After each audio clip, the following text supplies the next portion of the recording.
This is my buddy Matt Griffin. You're from Houston, Texas. Houston, yeah. Yeah. How is Houston recovering since the hurricane and all that? That was what, 2-3 years ago? 2 years ago today, and it's recovering quite well actually. So it's taken 2 years, just the sheer amount of damage and impact as far as like just getting a contractor to come out. So you do a lot of business. Yeah. I mean, you're like well into the millions per year in production, right? Yeah. And one of your areas of passion and expertise is in plantings, Right. in addition to ponds, right? Right. Tell me, what do you like about this water feature here? So this is so cool because they've really integrated like the natural aesthetics of like just generally letting things be free flowing. So like the hydrangeas and the different grasses that they have coming in, but then they've mixed it in with some tropicals like the mallow hibiscus, which are really pretty because they open and close at night, and you get all of the blooms on it, and then when it starts to freeze, the whole plant disappears, goes away, and comes back the next year. So, Is this the mallow hibiscus? yeah, Which one is the that? mallow hibiscus, the one with the huge bowling ball blooms. This one here? So how long do these flowers last? They'll last a couple of days, but then you'll have more on the same stalk or the same blooming area. So they'll last from probably March all the way through generally September, October. So, but what's really cool about this landscape is they've used succulents around the edges. They have different things that bloom that are probably blooming the majority of the growing season here. And what's neat is they've mixed in things that add the color, like the hosta over there, the variegated hosta, the green hosta. Then they have even mixed in the river birch, which is actually, we grow that in Texas and in Houston. So This big tree is the river birch? River birch, yeah. It's got a paper bark, really unique. So check out the perennial color over here. This is just amazing. This will show up in the spring.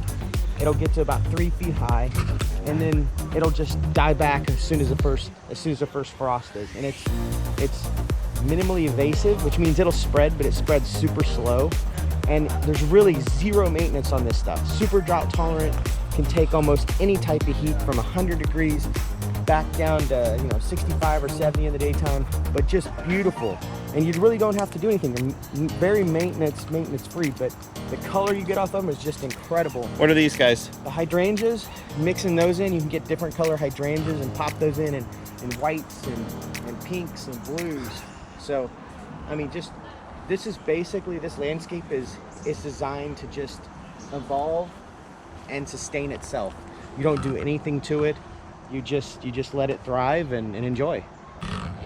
You said that this is really similar to the area that you're from in Texas. Yeah, same types of, the trees, very mature trees, very wooded, but still having that little bit of elevation change with a little bit of rolling hills.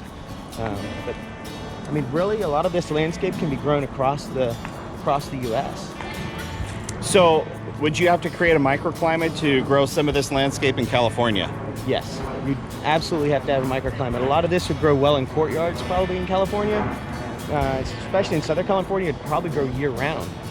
You would never see a dieback or a fallback on the color, and the impact would be spectacular because the maintenance is so minimal. So you really piqued my curiosity because I think we kind of live at about the same latitude, don't we? Yeah, pretty close. So are we in the same growing zone in Southern California? No, y'all are actually in I think we're in an 8 or in 9. Yeah, and we're right on the edge of 9, so between 9 and 10.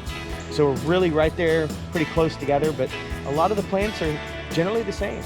You'd be surprised.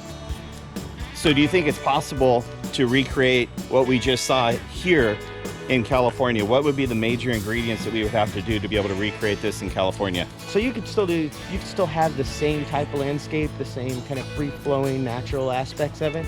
I don't know if you can get the hydrangeas out of it, but we have hydrangeas. You have hydrangeas? Yeah. Okay, so you could use the hydrangeas. You could use the Arabian lilac, which they have Eastern lilac, I think it is here. I'm not sure what actual variety it is, but it gives a transitional color. It was in that center bed near the river birch. You could use a number of different birch trees that would complement, but be a lot more durable in the heat and drought conditions. But all of the different succulents, all the perennials that you see back there, for the most part, you can integrate in because they're super drought tolerant. Like in Texas, they're some of the top 10 most drought tolerant plants. So they're probably going to be on the same list in California, Southern California anyway. So I'm gonna put a link to Matt's website right here in the video so that you can take a look and see some of the stuff that he does. Okay, so if you're like happen to be in Houston, Texas, and if you want to have a master gardener in your yard, somebody that knows water features, knows plantings, and if you're impressed with what Matt said in this video, please give him a phone call, have a consultation, bring him out to your property, and I absolutely assure you, I've been looking through pictures on his phone. This guy is a mad artist. You're gonna love him.